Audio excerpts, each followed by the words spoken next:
আফিফা বিনতে নূর, সহকারী শিক্ষক, নবম ইনস্টিটিউশন ও ডক্টর শহীদুল্লাহ কলেজ। আজ আমি পঞ্চম শ্রেণীর গণিতের একটি ক্লাস অধ্যায় ৩ গুণিতক এবং গুণনীয়ক এই ধারাবাহিক ক্লাসটির তৃতীয় ক্লাস তোমাদের সাথে উপস্থাপন করছি। চলো শিক্ষার্থী বন্ধুরা, আমরা দেখি আজকের ক্লাসে আমাদের জন্য কি আছে। গত ক্লাসেই বলেছিলাম আজকের ক্লাসে আমরা লসাগুর ব্যবহার শিখব, কারণ আমরা এই অধ্যায় শেখার প্রথমেই যেমন অধ্যায়ের নামটা কি, গুণিতক গুণনীয়ক। গুণিতক কাকে বলে? গুণিতক আমরা জেনেছিলাম কি, যে কোনো একটা সংখ্যার সাথে যদি আমরা পূর্ণ সংখ্যা কি করি, গুণ করি, তাহলে পর্যায়ক্রমে যে সংখ্যাগুলো পাবো সেই সংখ্যাগুলোকে আমরা কি বলবো, সেই সংখ্যাগুলোকে আমরা গুণিতক বলবো। আর গুণনীয়ক এই অংশটা পরের সেশনে আলোচনা করা হবে। তারপর কাকে বলে এটা আমরা জেনে রাখবো।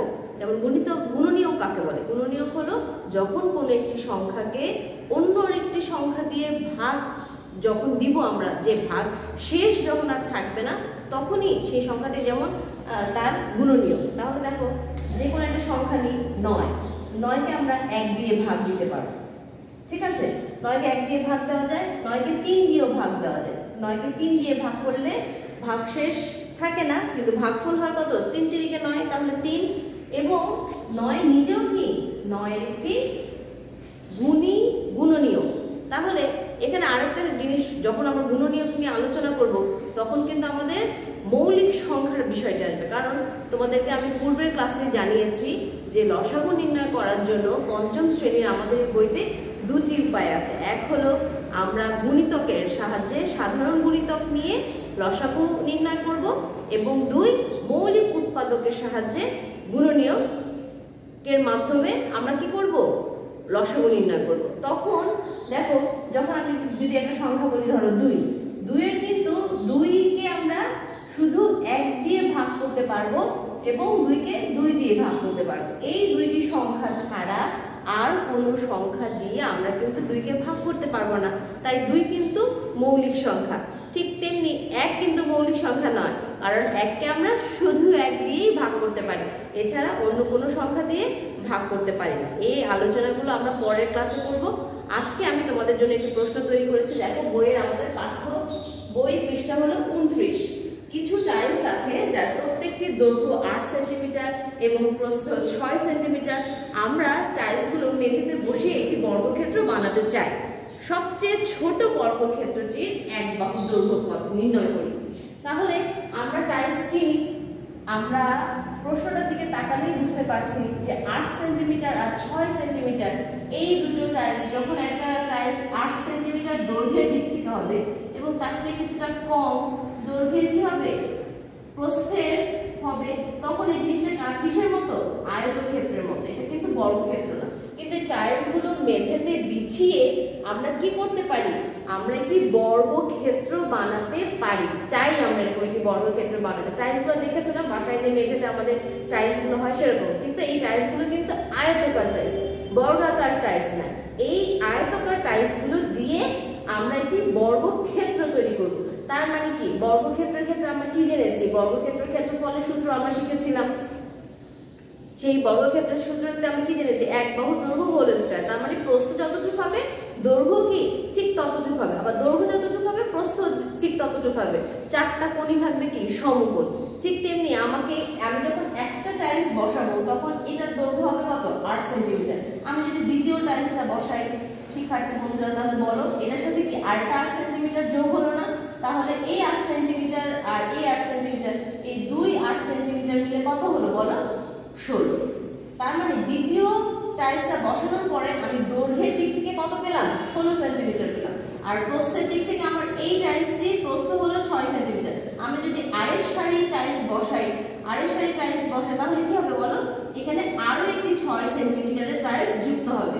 তাহলে এটাও ৬ সেন্টিমিটার, এটাও ৬ সেন্টিমিটার, এই দুটো মিলে কি হবে, ১২ সেন্টিমিটার। তাহলে প্রস্থের দিকে ১২ আর দৈর্ঘ্যের দিকে ১৬। তাহলে কি আমাদের সমান হলো না? সমান হলো। তাহলে আমরা আরো একটি টাইলস বসাই। দৈর্ঘ্যের দিক থেকে যখন আমি আরো একটি টাইলস বসাবো, এখানে আরো ৮ সেন্টিমিটার যোগ হবে। তাহলে ৩ ৮ কত হলো, ২৪। যখন আমি ৩টি টাইলস দৈর্ঘ্য বরাবর বসালাম ৩ সারিতে, তখন আমার দৈর্ঘ্য হলো কত, ২৪। এখন আমি প্রস্থ বরাবর আরেকটি টাইলস বসাই, তাহলে আমার কত হলো, আরেকটা ৬ সেন্টিমিটার যুক্ত হলো প্রস্থে, তাহলে দৈর্ঘ্য 24, এখনো কিন্তু সমান হচ্ছে না। তাহলে আমি আরেকটি টাইলস বসাই, আরেক সারি টাইলস বসাই, তাহলে কি দেখতে পাবো আমরা?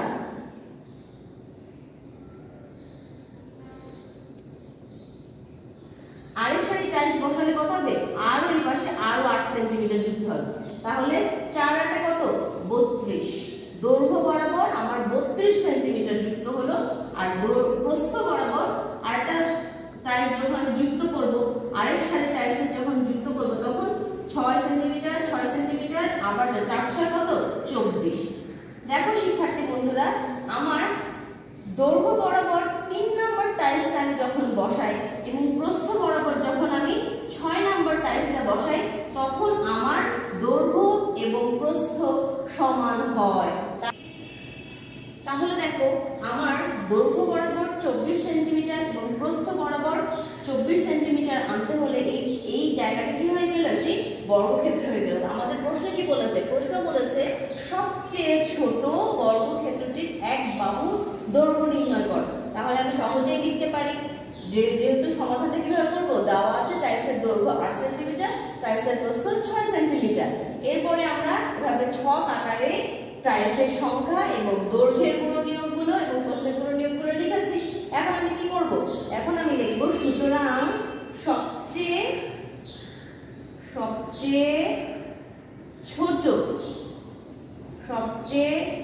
ছোট বর্গক্ষেত্রটির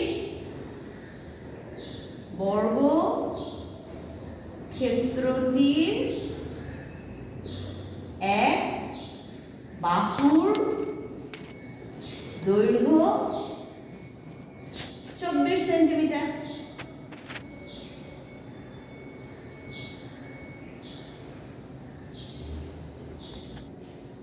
আমাদের পাঠ্য বইয়ের আরো একটি প্রশ্ন 29 নম্বর পৃষ্ঠায় আরো দুটি প্রশ্ন যুক্ত আছে। প্রথম প্রশ্নটি হলো, সবচেয়ে ছোট বর্গক্ষেত্র বানানোর জন্য কয়টি টাইলস প্রয়োজন?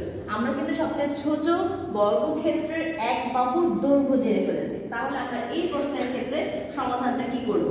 আমরা প্রথমে লিখব কি, আমাদের টাইলসের দৈর্ঘ্য কত দেওয়া আছে?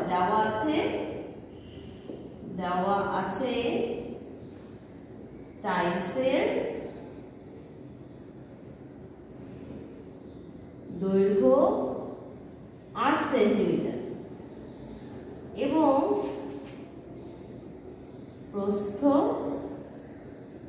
6 সেন্টিমিটার এবং সবচেয়ে ছোট বর্গক্ষেত্রের এক বাহুর দৈর্ঘ্য, একটু আগে আমরা একটা চিত্রের মাধ্যমে জেনেছি, বাহুর দৈর্ঘ্য। এবং এখানে যদি আমরা গুণনীয়কের সাহায্যে নির্ণয় করতে পারি, সেই গুণনীয়কের সাহায্যেও কিন্তু বোঝা যায়, যখন 8 সেন্টিমিটার দৈর্ঘ্যের টাইলসের ক্ষেত্রে 3টি টাইলস নিব, তখন কত? 24 সেন্টিমিটার হয়। আর 6 সেন্টিমিটার প্রস্থের বেলায় কি, যখন 4 নম্বর টাইলস যুক্ত করব, তখন কি 24 সেন্টিমিটার। তাহলে সবচেয়ে ছোট বর্গক্ষেত্রটি কত? 24। এক বাহুর দৈর্ঘ্য কত?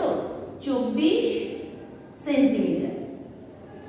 তাহলে আমরা বর্গক্ষেত্রের ক্ষেত্রফল যদি নির্ণয় করতে চাই, তাহলে এক বাহুর দৈর্ঘ্য থেকে আমরা বর্গক্ষেত্রের ক্ষেত্রফল নিশ্চয়ই নির্ণয় করতে পারি। তাহলে সুতরাং বর্গক্ষেত্রের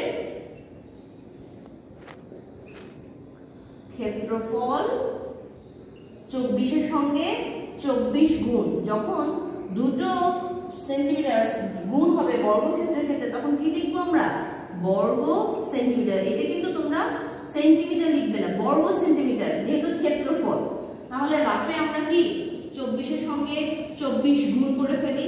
24 গুণ 24, 4 4 কত? 16, 6 হাতে রইলে 1, 4 দুগুণে 8, 4 একে কত? 9, 4 দুগুণে 8, 2 দুগুণে 4, 6, 8 আর 9 17, 7 হাতে রইলে 1, 5 এ 4 এ আর 1 এ কত হবে? 5। তাহলে 576 বর্গ সেন্টিমিটার। এটা বর্গক্ষেত্রের ক্ষেত্রফল। এখন বর্গক্ষেত্রের ক্ষেত্রফল তো আমরা জানলাম, কিন্তু আমাদের যে 8 সেন্টিমিটার দৈর্ঘ্যের টাইলস এবং 6 সেন্টিমিটার প্রস্থের টাইলস, তাহলে আমরা একটি টাইলসের ক্ষেত্রফল জানতে পারবো না, দুটোকে গুণ করে দিলে ক্ষেত্রফল কিভাবে নির্ণয় করতে হয়, দৈর্ঘ্য গুণ প্রস্থ। তাহলে আমরা করি, সুতরাং একটি টাইলসের, কেন যে বের করছি বুঝতে পেরেছো তোমরা, কারণ টাইলসের ক্ষেত্রফল যখন বের হবে সেই ক্ষেত্রফলকে দিয়ে যদি আমি বর্গক্ষেত্রের ক্ষেত্রফলকে ভাগ করি তাহলেই আমরা কি টাইলসের সংখ্যাটা জানতে পারবো। এই কারণে আমি টাইলসের ক্ষেত্রফল বের করছি। ক্ষেত্রফল, একটি টাইলসের ক্ষেত্রফল কত, 8 গুণ 6 বর্গ সেন্টিমিটার। দুইটা বর্গ সেন্টিমিটার বের করছি, দুইটাই, একটা হলো বর্গক্ষেত্রের ক্ষেত্রফল, অন্যটি হলো একটি টাইলসের ক্ষেত্রফল। 48 6 আছে কত, 48। নামটা কিন্তু একদম আত্মস্থ করতে হবে, তাহলে লসাগুর অঙ্ক করতে সমস্যা হয়ে যাবে।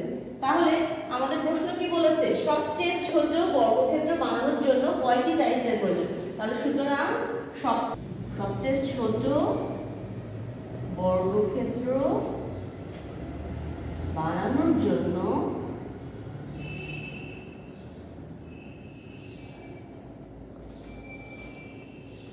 টাইলস প্রয়োজন। 576 কে আমরা ভাগ দিব 48 একটি টাইলসের ক্ষেত্রফল দিয়ে। তাহলে রাফ লিখে আমরা ভাগটি দেখিয়ে দিব, 576 ভাগ দিব 48 কে দিয়ে। 48 কে 48 দুগুণে কত দেখি আমরা, 48 গুণ 2, তাহলে 8 দুগুণে 16, 6 হাতে রইল 1, 4 দুগুণে 8 আর 1 কত 9, 96। বেশি হয়ে যাচ্ছে, তাহলে আমরা দিতে পারবো না। 48 একে কত 48, 7 থেকে 8 বিয়োগ গেলে 17 থেকে, এখান থেকে 1 নিলে কত হবে 17, 17 থেকে 8 চলে গেলে কত 9, এখানে 1 ফেরত দিয়ে দিলে 5, 5 থেকে 5 হলে 0, বসানোর দরকার নেই। নামালাম কত 6, 96। একটু আগে আমরা করেছি 48 দুগুণে কত 96। তাহলে আমাদের টাইলসের সংখ্যা কত হবে 12টি। 29 নম্বর পৃষ্ঠার 2 নম্বর প্রশ্ন বলেছে, আকারের দিক থেকে দ্বিতীয় ক্ষুদ্রতম বর্গক্ষেত্র বানানোর জন্য কয়টি টাইলস প্রয়োজন। তাহলে আমরা জানি কি প্রশ্নে কি দেওয়া আছে, টাইলসের দৈর্ঘ্য দেওয়া আছে, টাইলসের প্রস্থ দেওয়া আছে। তখন আমরা কি করব, আমরা দেখো এই গুণনীয়কের যে ছকটা, গুণনীয়কের ছকে দেখো আমরা যখন 8 এর গুণনীয়কগুলো লিখেছি, কি লিখেছি গুণিতকগুলো লিখেছি। 8 এর গুণিতক হলো 8, তারপর 8 গুণে কত 16, 3 8 24, এরকম আমরা 8 পর্যন্ত লিখেছি কত 64, 4 8 কত 32, 5 8 40, 6 8 48, 7 8 56, 8 8 কত 64। আর 6 এর গুণিতকগুলো কি, 6 একে 6, 6 দুগুণে 12, 3 6 18, 4 6 24, যেখানে আমাদের কি মিলে গিয়েছে। 5 6 30, 6 6 36, 6 7 42, 6 8 কত 48। দেখো এই 48 সংখ্যাটাও কিন্তু দ্বিতীয়বারের মতো আমাদের মিলেছে। প্রথমবার মিলেছে কত 24 এ এবং দ্বিতীয়বার মিলেছে 48 এ। আমাদের প্রশ্নে কিন্তু এই কথাটাই জানতে চেয়েছে যে আকারের দিক থেকে দ্বিতীয় ক্ষুদ্রতম বর্গক্ষেত্র বানানোর জন্য কয়টি টাইলস প্রয়োজন। তাহলে আকারের দিক থেকে প্রথম ক্ষুদ্রতম বর্গক্ষেত্র বানানোর যে বর্গক্ষেত্র, সেই বর্গক্ষেত্রের দৈর্ঘ্য কত 24 সেন্টিমিটার। তাহলে আকারের দিক থেকে দ্বিতীয় বর্গক্ষেত্রের লিখে ফেলি আমরা, সুতরাং আকারের দিক থেকে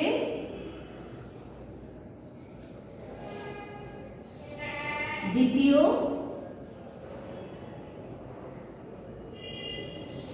আকারের দিক থেকে দ্বিতীয় ক্ষুদ্রতম বর্গক্ষেত্রের এক বাহুর দৈর্ঘ্য আমাদের কত বের হয়েছে 48। যদি আমরা এক বাহুর দৈর্ঘ্য পেয়ে যাই তাহলে সেখান থেকে আমরা কি করতে পারি, আমরা বর্গক্ষেত্রের ক্ষেত্রফল বের করতে পারি। সুতরাং এক বাহুর দৈর্ঘ্য তো আমাদের 48, সুতরাং বর্গক্ষেত্রের ক্ষেত্রফল কি হবে, বর্গক্ষেত্রের ক্ষেত্রফল হবে, এই যে আমি এক বাহুর দৈর্ঘ্য পেয়েছি 48, সেই 48 এর সাথে আরো একটি 48 গুণ করব, হবে কি বর্গ সেন্টিমিটার। তাহলে আমরা রাফ করি 48 এর সঙ্গে 48 গুণ করি। 8 8 কত 64, হাতে রইল 6, 4 8 কত 32, 32 এ আর 6 38, তাহলে 4 8 কত 32, হাতে রইল কত 3, 4 4 16 আর 3 19। 4 10 শূন্য হাতে রইল 1 3 আর 9 কত 12 আর 1 কত 13 3 হাতে রইল 1 1 আর 1 কত 2 তাহলে 2304 বর্গ সেন্টিমিটার। তাহলে এক যে করেছিলাম আমরা, সেই এক থেকে আমরা কি পেয়েছিলাম মনে আছে তোমাদের? এক হতে প্রাপ্ত একটি টাইলসের ক্ষেত্রফল, একটি টাইলসের ক্ষেত্রফল, এটা আমরা এখান থেকেও বলতে পারি, কারণ দৈর্ঘ্য হলো 8 সেন্টিমিটার এবং প্রস্থ 6 সেন্টিমিটার। তাহলে 8 সেন্টিমিটারের সাথে 6 সেন্টিমিটার গুণ করলে কত হয়? 48 হয়। 48 বর্গ সেন্টিমিটার, তাহলে আকারের দিক থেকে এখন আমরা বর্গক্ষেত্রের ক্ষেত্রফল, দ্বিতীয় ক্ষুদ্রতম বর্গক্ষেত্রের ক্ষেত্রফল বের করেছি 2304 বর্গ সেন্টিমিটার এবং একটি টাইলসের ক্ষেত্রফল কত 48। তাহলে বর্গক্ষেত্রটাকে যদি আমরা 48 দিয়ে ভাগ দিই তাহলে আমরা কি পাবো? আমরা টাইলসের সংখ্যা পাবো। তাহলে লিখো, সুতরাং আকারের দিক থেকে দ্বিতীয় ক্ষুদ্রতম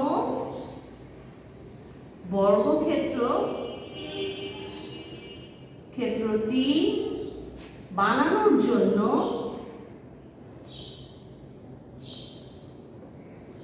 টাইলস প্রয়োজন।